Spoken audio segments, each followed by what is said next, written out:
Hi Virgos, and welcome to your June 2023 General Tarot Forecast. This is Sky coming on to talk to you about your month ahead. I hope you're all doing really well and enjoying the energy coming in during this month. In this reading, I will be doing some intuitive messages for you, followed by a week-to-week tarot forecast and an extended reading on Patreon, linked below. Okay, Virgos, let's talk about June for you. Okay, so Gemini season is great for you. As I've been saying in some of the other readings this month, Gemini, the energy of Gemini complements the natural energy of Year of the Rabbit, which is the archetype we're going through in the Chinese astrology this year. So I think this is a wonderful month to really get ahead, to really make more efficient and more streamlined your entire life experience.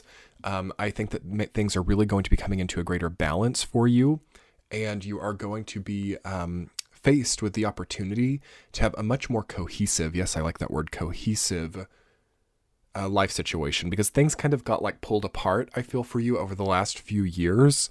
And it feels like as you're having your fellow mutable sign come through Gemini, the final one before your solar return later in August and September, it's going to give you a great preface to the way that your solar return will happen. So you might be building things in the month of June that prepare you for greater integration and greater growth in September. So yeah, do you have anything that you're already planning for in September? Think about September. Think about how you might like things to be by September. What do you not want with you anymore after September? What do you want to grow with, or what do you want to no longer grow in your garden by then? And you can start to implement this stuff now and have quite good luck. I'd love to see this Nine of Pentacles, Temperance, Three of Cups, Hierophant energy coming up for you. So many things are going to be resolved. So many things are going to get better for you this month and come into greater balance.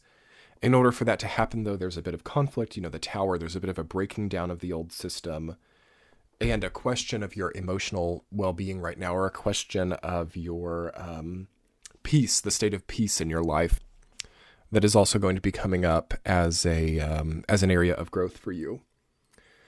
Also intuitively for you, Virgo, in the month of June, I feel that you are making things lighter, reducing, as I've been talking about ad nauseum over these last few months with Year of the Rabbit. What else can you reduce? What else can you lighten up a little bit? How can you make things less dense in your life? All of these dialogues will be very connective for you, and it won't be hard to actually make them happen. You have a lot of collective support coming through for you right now. I also do feel that June is an important month of action for Virgos. Seeing the Tower and the Seven of Cups come up together, the Five of Wands as well. I think that some of you might kind of be in a crisis of deliberation, so like overthinking things, like refusing to take action, kind of like glitching out in the fetal position at the crossroads type of thing. And at this point in time, for many Virgo people, it's better to choose something. And of course, you don't want to get too impulsive or not deliberate enough, but I feel that most Virgos will benefit a lot in the month of June just by moving forward. And in any type of forward motion that gives you a more cohesive experience, that makes things make more sense, that gives you more leverage, seems to be really supported. Let's talk about your week-to-week Virgos.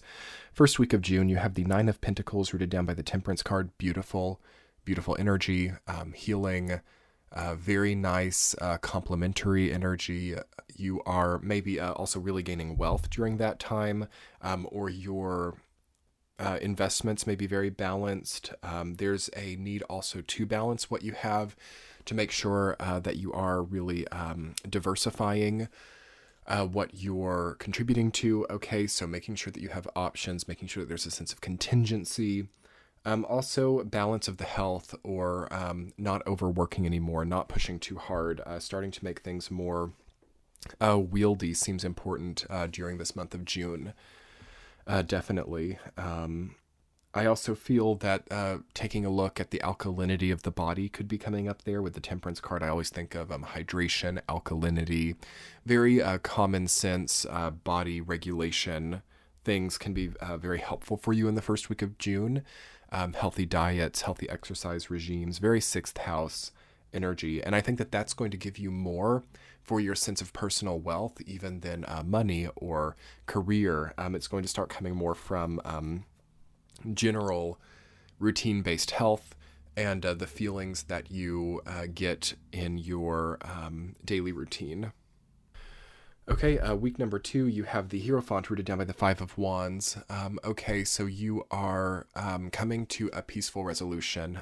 You're quieting some of the over erratic mindsets. I talked a lot about this in a recent T-Chat on Patreon about, I believe it was T-Chat 164, about how one of the big challenges we're facing in this oncoming time is in taming down some of the erratic frequency we've been having, like being all over the place, a lot of attention deficit feelings, having so many different things on your plate or so many different connecting points in your life that it's very hard to contribute to anything very meaningfully.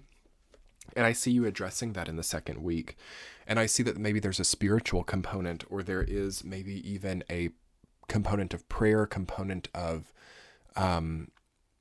higher spiritual trust that gives you the authority over your own path to really choose something, or to really step onto a path that doesn't maybe become so electric with some of these choices to the extent where it's hard to really trust any one choice, or maybe we just feel doubtful about what any one path could give us. Therefore, we're stuck in deliberation, or we're stuck at the crossroads. I see you spiritually overcoming that in the second week.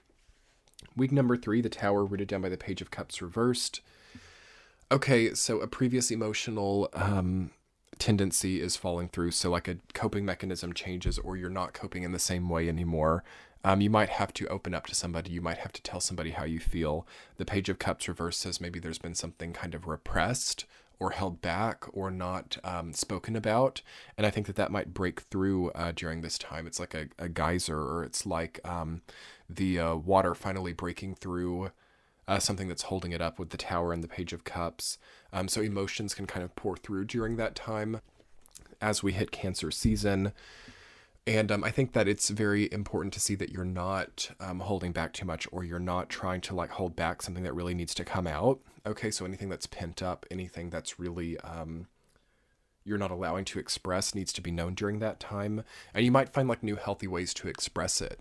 So if you have like had to hold back with people, you might find other people that you don't have to hold back with. So for some people, that's like the therapist. For some people, it's the astrologer. For some people, it's a different friend group. But anything that's evocative of like non-expressive societies, so like places where you can't feel like you can be open, or you have to express in a very kind of legalistic way, or in a way that's not necessarily intuitive or authentic.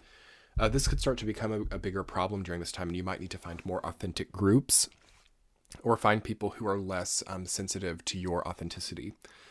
Week 4, the Three of Cups rooted down by the Seven of Cups. Okay, so in the 4th week of the month, you are definitely looking to the horizon. It feels that maybe you have a support network that is really helping you to brainstorm, or helping you to consider what is in the distance for you. This is kind of like future tripping these two energies together, so you want to watch out for that. But you might be channeling this healthily, like being at the the drawing board with a group of people. Good energy for strategy, good energy for considering what else there is, for considering what could come of certain situations, future studies, predictions, things like that could be coming up for you in the 4th week. But you do want to ground down, and I would definitely focus more on that first week energy, the Nine of Pentacles and the Temperance card. And if you can kind of really lean into that dynamic rather than these other ones that we're seeing, I think that you will feel better, grounding more into what you already have, what is already natural for you, and being open to the opportunities that come because of that, being open to the different ways that you could expand those horizons is great. But you also, we're wanting to see, as 2023 continues to move forward, that we are not creating too big of a gap between where we currently are and what our dreams, or what our true knowledge about our calling is now. So it's kind of like that, like Seven of Cups is like the gap between what is currently here and what we actually want. So try to close that gap, or try to reduce the distance of that gap in the fourth week. And maybe these are like consulting people or strategic people, or just a friend group who helps you to understand how to get closer to what your calling is. Anyway, Virgos, let's talk more about that in your extended reading. I'll talk more about closing the gap between you and what you're striving for, and we'll just get some extra cards. Thank you so much for being here on YouTube, and definitely come check out the Patreon page. The extended is linked below. Have a great month, Virgos. Bye.